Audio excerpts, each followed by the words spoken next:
Hey, welcome to Ochem Bytes. My name's Carter. This is Orbitals Part 2. My goal with this series of organic chemistry lectures is to teach you organic chemistry in small bite-sized chunks.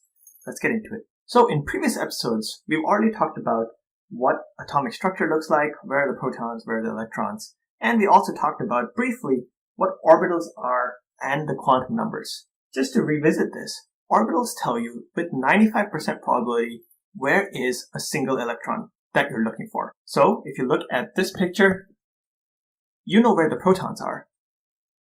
But if you look at a single electron, it could be anywhere. An orbital will actually tell you the location that has this electron with the highest probability. And in general, electrons want to stay as close to the nucleus as possible because this has the lowest energy. So previously we also talked about quantum numbers. Orbitals tell you where an electron is with 95% probability, and quantum numbers define the location and the shape of these orbitals, i.e. the location of the electrons, just like the orbital tells you, except now you can define it in a much more granular fashion. So what are the quantum numbers? There's n, that's the principal quantum number. It tells you the energy level. The lower it is, the closer you are to the nucleus. L is the azimuthal number. This also tells you the shape of the orbital, and it can range from 0 to n-1. M is the magnetic quantum number. This tells you the orientation of orbitals. So orbitals have a certain shape, but they can actually be rotated around in 3D space, and we're going to look at that very soon. M can be from negative L to L, integer steps in the middle, including 0. Finally, there's S, the spin quantum number, and this one tells you the electron spin. There are only two spin numbers, plus 1/2 and minus 1/2. Alright, so now that we know the different quantum numbers tell you where an electron is by defining the orbitals using numbers in a much more granular fashion, let's learn some shorthand. So here, for n equals 1, there are actually two electrons that are possible. One electron has n equals 1, L equals 0, M equals 0, and S equals plus 1/2. Why? Well, n can be 1, 2, 3, or 4. That tells you the energy state. So for n equals 1, well, n can only equal 1. L can be from 0 to n-1. Since n equals 1, L can only be 0. There's only one possibility. Since L is only 0, M can't be anything except 0. And S can be either positive 1/2 or minus 1/2. So what you get is one electron that has this quantum number set and another electron that has this quantum number set. You can see then for n equals 1, there are only two possible electrons, and these shorthands explain what their orbitals look like. Now let's look at n equals 2. Okay, you can see there's a lot more possibilities here. For n equals 2, you not only have L equals 0, because remember, L can be anywhere from 0 to n-1, and if n equals 2, that means L can be either 0 or 1. So one electron is going to have n equals 2, L equals 0, M equals 0, and S equals plus 1/2. Again, take a look at those quantum numbers. Look at what their limits are, and you'll understand this. It's very simple. Another electron has this other state because it's got the negative 1/2 spin. Then look at these L equal 1s. Remember, L can go from 0 to n-1, and if n equals 2, L can also equal 1.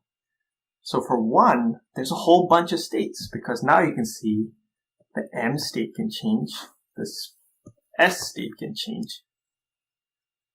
M can be negative L, 0, or positive L. And again, S can be negative 1/2 or positive 1/2. So there's a total of 8 electrons at n equals 2.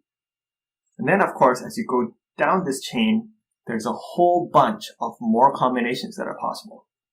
But hopefully you get the idea that these quantum numbers allow you to tell how many electrons can be in certain orbitals and in certain locations.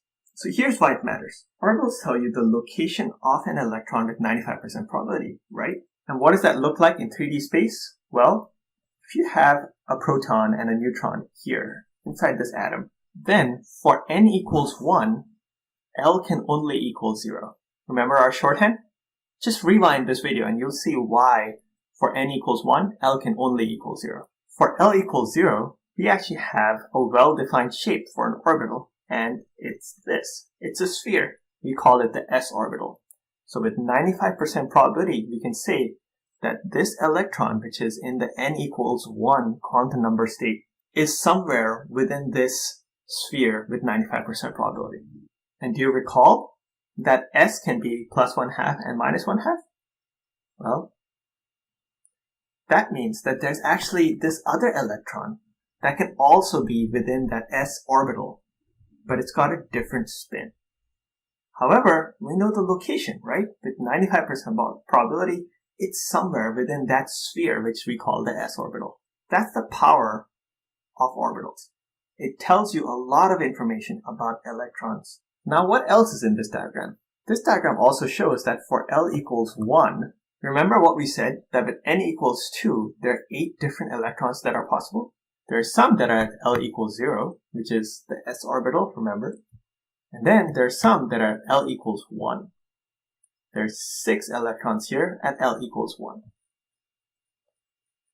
And L equals 1 also has a special name. We call that the p orbital. The p orbital has 3 possible orientations.